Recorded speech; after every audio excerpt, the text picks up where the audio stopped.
Salut à tous. On vient de, enfin, c'est même pas on vient, on regarde le match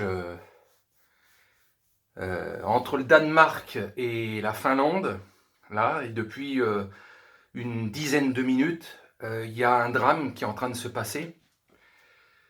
Parce que j'ai vécu le même genre de drame avec Marc-Vivien Foé à l'époque, et un joueur portugais aussi. C'est les malaises cardiaques.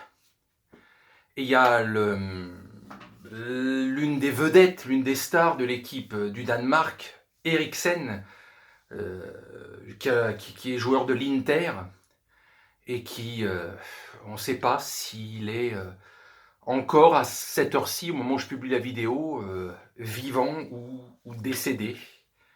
Parce que là, pendant 10 minutes, ils ont essayé, les secours, apparemment de le réanimer, tout ça. Voilà, quoi. C'est les fameux drames qui arrivent, qui vous glacent le sang. C'est festif. On sort du confinement. On a vécu une année très compliquée. Et dans la vie, il y a des hauts et des bas. On pensait arriver à un moment où on allait doucement, mais sûrement sortir d'un état avant de voir ce qui se passe dans les prochains mois. Mais le côté festif est là dès le début de cette compétition, dès le lendemain, il arrive quelque chose qui va marquer les esprits. Parce que comment ça va se passer là? Parce que le match, il est arrêté à la mi-temps et c'est clair, il ne reprendra pas. Ça, c'est clair et net. Donc on va voir ce qui va se passer. On va voir comment le Danemark va être si dans 4 jours, il faut jouer un nouveau match. S'il y a, on va savoir ça dans les prochaines heures, l'info si vraiment c'est fini pour Eriksen ou s'il va s'en sortir. Donc ça va être chaud, quoi. Ça va être chaud, quoi. Et c'est un choc. Tu vois le mec qui s'écroule comme ça, et tout de suite. Et Marc-Vivien Foé, il y a 10 ans, 15 ans en arrière, quand c'est arrivé, ou plus, je sais même plus quand, peut-être même 20 ans, je sais plus. C'était dans les années 2000, parce que il y avait à l'époque, c'était des joueurs de l'Olympique lyonnais qui étaient là. Avec lui, jouait à Lyon, donc on devait être au début des années 2000, donc c'est peut-être il y a une quinzaine d'années. Pardon, il y a une quinzaine d'années. On ne savait pas ça. On avait rarement vu ça, ce malaise et le mec qui meurt en direct, quoi. Le choc, l'impact, l'imagerie, puisque 15, 20 ans plus tard, on s'en souvient encore de cette image. En tout cas, moi. Et là, maintenant, t'en avais plusieurs des cas comme ça. Pas 50 000, heureusement. Sinon, c'est arrêter le sport de haut niveau, parce que ça vous met en danger, les gars.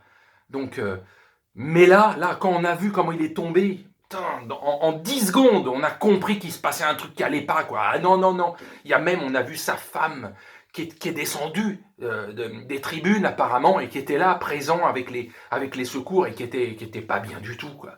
Parce qu'elle sentait que là, il se passait un truc, quoi. Donc voilà, quoi. C'est un truc qui fait froid dans le dos et malheureusement, enfin malheureusement, j'espère qu'on va avoir dans les minutes, dans les heures qui suivent une plutôt bonne nouvelle ou alors un nouveau drame qui va secouer ce début d'Euro et je ne sais pas comment ça va se faire pour l'équipe du Danemark surtout. Est-ce qu'ils vont avoir envie tout simplement de continuer le tournoi? Et s'ils ne continuent pas le tournoi, comment ça va jouer enfin, oui, euh, euh, show must go on, comme on dit, mais là, les prochaines heures, les prochains jours, si malheureusement il y a une mauvaise nouvelle pour Eriksen, il y a des gens qu'on auront, et c'est normal, rien à foutre de la compétition à ce moment-là. Parce qu'ils diront, le mec il est mort, on s'en bat les couilles quoi de la compète. On se relève pas comme ça quoi. Donc on croise les doigts pour voir s'il y a une bonne nouvelle, mais on l'a déjà vécu et c'est chaud, quoi. Chaud. Si au bout de 10 minutes, t'arrives pas à te remettre et des trucs comme ça, c'est chaud, des images terribles, quoi. Bon, voilà, allez. Sur ce, on va bien voir, mais voilà. Après la joie, etc., etc., voilà. 24 heures après, boum, un coup de massue qui te remet les choses de la vie, entre guillemets, la réalité, quoi. Voilà, quoi. On n'est jamais tranquille dans ce monde. En une fraction de seconde, t'as le bonheur et le drame derrière, quoi. Enfin bon, allez, sur ce, bonne journée.